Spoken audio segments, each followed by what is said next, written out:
going, guys? Welcome to the channel. I'm Leon. This is Budget Pond Keeping. If you're new or just passing through, please consider subscribing. It really helps me out and everybody's welcome. So yeah, let's crack on with the video. These little dudes are growing so fast and they're getting hungrier and hungrier. I don't know if you can see much here, but yeah, it's hard to tell when you see them every day and that, but they are definitely growing and they are ravenous. Byer piranha. Really enjoying this experience so far. Brilliant. Right, I should be back soon. How's it going, guys? Well, these have definitely settled in now. They're really actively looking for food. Because when they first went in, they was just, you know, exploring, hiding, doing whatever. But now, as soon as you come near the tank, they're all swarming, waiting for the food. It's a good thing in one way for me, but it's a bad thing because I do keep it covered with that, but of a night. But yeah, if any predators come while I'm like not looking or something, they could quite easily get one. But so I'm not going to really encourage them to like hand feed and that, but yeah, they're definitely doing well anyway. Really growing fast. Yep, right, I'll crack on. Yeah, having them bigger air stones, or better air stones should I say, it really churns it up now. Then if you can see all the blanket retreatment in there, I lost some footage of me adding it the other day. But yeah, suffice to say, I've had to retreat for blanket weed. I had just under the amount that I needed, so whether it'll completely get rid of it or just knock it back, I don't know. But look at all that. Manky, yeah. Both of these are boiling really well. Really knocking the media about, cleaning it off well, so happy days on that front. This moving bed's running a lot better without that other media in there. It's got like a cyclical sort of motion to it if it runs properly. Sort of comes up this side and then goes back down and round, so it's tumbling sort of, which is brilliant. Yeah, not too bad at all. So that other media matures up quick. You can see the difference there. But yeah, definitely working a lot better. How's it going, guys? Yeah, I've had a bit of flashing. Went and got this new net today, not the handle, that's my old landing net. And yeah, it's so much easier with this. That's my Doitsuka Jacko. I'm going to give him a scrape now and we'll have a look on the microscope. I don't know if you can just catch that on the corner of the slide there. But I found one fluke, which I'm not going to worry about too much, but I'm going to keep examining this slide now and see what we can see. There's another fluke just on the edge of the slide. If it'll focus. Yeah, so I'm going to keep looking at this magnification, then I'm going to keep zooming in and check we haven't got any costia or trick or anything. So yeah, bloody things.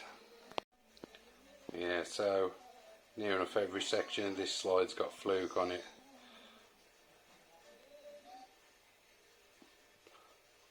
So it looks like having to treat yet again, but this time I would definitely use some formalin first, and then I'll use the last bit of the Lernex that I've got for now, and then we'll move from there. But bloody hell, all the while this year with fluke.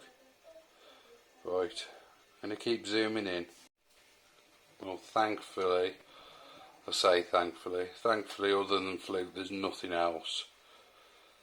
So yeah, bloody hell.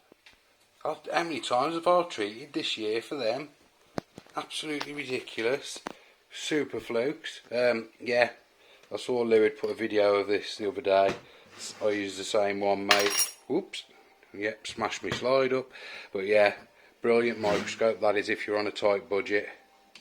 Swift SW150. Right, let's crack on. How's it going, guys? Right, well, yeah, I've got flukes on a couple of my fish, so I'm going to use some formalin first, and then I'm guessing you wait 5 days and do a little bit of a water change and then use your fluke treatment. But on here it says somewhere, obviously if it's like really muggy or thundery you don't use it, but it says there do not use in hot, humid or thundery conditions. So I'll take you outside now, but it is absolutely baking. We're going to have a look at what the temperature is, so I might not do that today. I'll wait for a bit of feedback. I'll get on to Vince, he'll tell me. So yeah, let's go outside. So yeah, it is mega warm today, as most of you probably know. These have been a bit spooked today. I don't know if I've had a heron or something overnight, but ooh, I spotted that little dude then, he's hiding now. We'll see if they want some treats. I doubt it though. These are sort of like crab sticks, they're just like fake prawns. I'd never eat them myself, but the fish seem to like them. Let's zoom out a little bit. I doubt they're going to come up today because they have been a bit spooked, but come on, me cherubs, it's your favourite. Come on. Yeah, they're really jumpy today. Although I did have the net in yesterday as well, and normally for a day or so they lose trust in me, so. Yes, I'm not going to put the formalin in today because it is really warm. So I'll wait till it cools off a bit, which may be a few days. I'll see how the fish are acting, because there's about 3 or 4 flashing, and that fish down there, which I don't know if it's a sankey or a shower, he was a bit clamped earlier, but he seems alright now.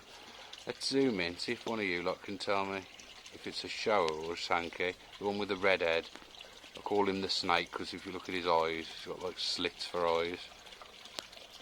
But yeah, right, I'm going to go and try and hand feed these for a bit, and I'll get back to you soon. Cheers.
Yeah, thankfully putting that up has helped me delay my roof even further, because this is where the sun's near enough right above us now, and there's always a bit of shade on the water now, so they've always got somewhere to go. Because before I was putting like a couple of planks of wood and an old door across there to give them somewhere to shelter from the sunlight, but yeah, no need now.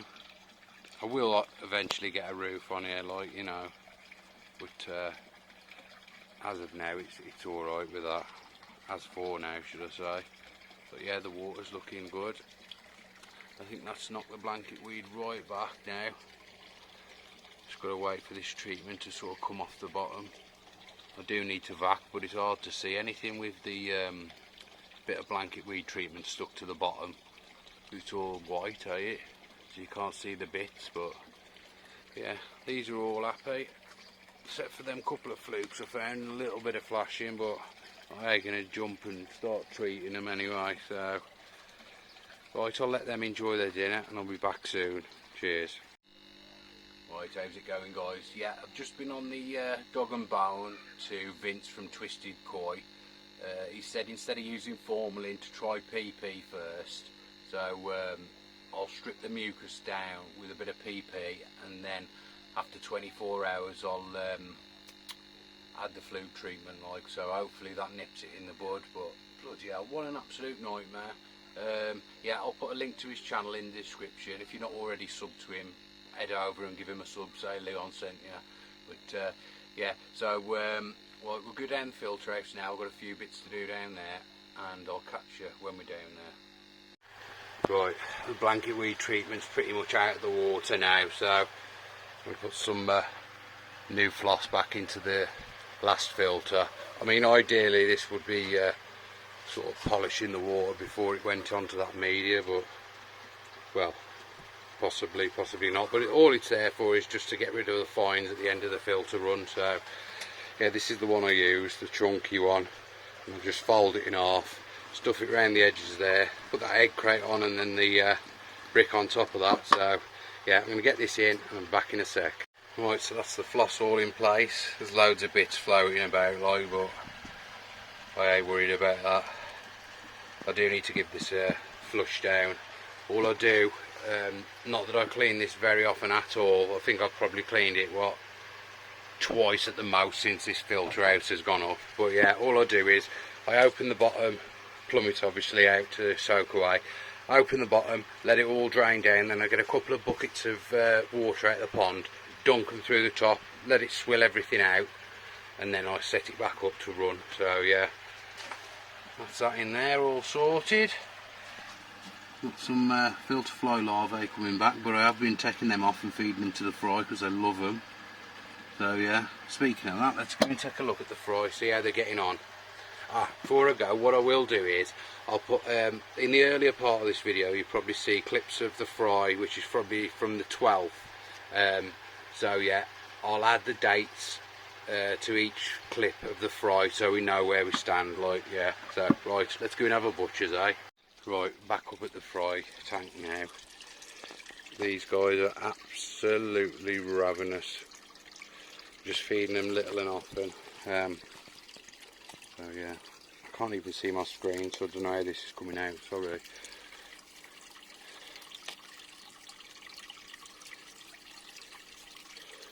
Right, I don't know if you can see anything, so like I say, I can't see my screen, but yeah, they're doing really well. A couple of standout fish already in there. Absolutely crackers. I've seen a few shasuis now. Obviously the kahakus, chags. I think there's the odd benigoi in there, shower, karishigoi. So yeah, he's got some really exciting fry coming up soon. Sharky spawning, I think. Don't quote me on it, like, but yeah, he will be doing more fry if anybody else wants to give them a go, like. But yeah, these are absolutely mega. Right, I'm going to do a little bit of underwater footage for you, and then we'll move from there, right? Cheers.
neighbour's just brought me up these. I think I've got this one already. I'm sure it like climbs down the rocks and everything, so I'm not going to go and put them out there yet because it's absolutely baking like, so I don't know where I'm going to put them yet. I'm going to have a look. Yeah, so down here I've got all my tomatoes there, my strawberries there. I've got this one that sort of that just comes back up all the while, that does. And then I've got a few bits down there, some marigolds and whatnot, sunflowers that the missus wanted, a few bits and bobs. But yeah, I could put one in the corner of that pot and turn it round so it hangs over, or somewhere. I have cleared a load of this out because there was stuff in here that I didn't want, and there's still some stuff in here that I don't want. But yeah, I could put it behind some of these rocks and hopefully it'll spill over them, like, or see this, these bloody shoes keep making funny noises. Yeah, this is the other one that I've got. It's gone a bit oh no, that's not it, that's a weed. This plant that's died off, it usually flowers earlier in the season and then dies off towards like the middle of the summer. But yeah, I'll tell you what, I've never showed you lot, I don't think. That's the rockery there. I mean, down at level ground, right down here. But underneath all that soil, I've got an upturned massive piece of fiberglass, like a dome thing of it. I think they're called habernatories for like creatures and that. I was going to put a little wildlife pond somewhere here, and I've got in here a little tunnel that goes inside. I'll have to get a light in there and show you, but yeah, it goes all round the back and everywhere, in all little nooks and crannies. So yeah, there's somewhere for some sort of animals to live. It was for like newts and frogs and whatever probably, but yeah, that's there. Right, I'm waffling again. Actually, I'll put my torch on and see if we can see in there, and then I'll move on to the next thing. Okay, so you can't really see too well, but this goes way back and there's all tunnels everywhere. Oh, bloody hell, sorry. Yeah, it goes all round and whatnot. I know it doesn't look that big from here because it's on top of a rock like, but yeah, you can see it goes all the way up like, so yeah, cover that back up. Yeah, there's probably all sorts of spiders and whatnot living there anyway, so yeah. Right, I'm not sure where I'm going to put it. Any ideas? We appreciate it, and yeah, while I'm here as well, this grass, because the ground is just solid clay, baked clay. So as I said before, what I'm going to do is I'm going to dig out a big section, put the 2 sleepers I've got at the back, and then build a retaining sort of fencey thing around the sides, and all this soil that's come out of here I'll chuck behind it, and I'll try and level that off, because it's on a big slope, like, you know what I mean. But that'll be better. It'll give me somewhere to like do stuff and whatnot, like, yeah. Fuchsia's gone mad this year. I'll trim that right back to the base as well. It's just gone absolutely bananas. Right, let's crack on. Okay, yeah, so I showed you that chopping board that I got from B&M not too long ago, and said my daughter was going to do something on it for me. I'll put a picture up here or up here somewhere now of what it looked like when she'd finished it and just before I'd added some varnish to it. But that's it now. Over the moon with it. I mean, I'm not overly chuffed with the varnish because it added like a sort of a yellowish hue to it and it took away from the colour, but still I am absolutely over the moon with that. Chuffed to bits. I'm going to whack it in the middle of there. I'll have to get in the pond to do it, like, but yeah, that symbol means water on the inside, so you've got a kajaku and a shower. But yeah, I'm over the moon with that. Really chuffed with it. So yeah, I mean, I could put it on the wall behind there. That would look nice. Like, I might have to try and twist her arm to do some more. But yeah, just thought I'd show you that, guys. And it's got sentimental value to it, and because, you know, if your kids made it for you. But yeah, absolutely over the moon with that. Right then, I should be back soon. Yeah, these seem to be growing daily. It's absolutely crazy, the growth. Even from the first clip of this video to now, it's been like a few days, and they've like, looks like they've doubled since then, constantly wanting food. I have to restrain myself from feeding them too much, you know what I mean. There's that Shisui, or what I think will become a Shisui. You see, they're still all starting to develop their colours now, and patterns and whatnot. The 2-step kaku there, I've seen a couple of 3 steps. You never know, I might get a tancho out of them, but yeah, the Karishigois are they're all lovely, absolutely cracking fish. Yeah, I'll also leave a link to Byer Koi Farm's website. They've got fry available now, I think, and if not, they'll have some. I'm sure it said September and August time they'll have some. I think there was some towards the end of this month, but anyway, yeah. So right, yeah, I'll just flip the camera around a minute. Yeah, so I'll leave it there for today, guys. If you made it this far, well done. Yeah, so as always, thanks for watching, and I'll speak to you soon.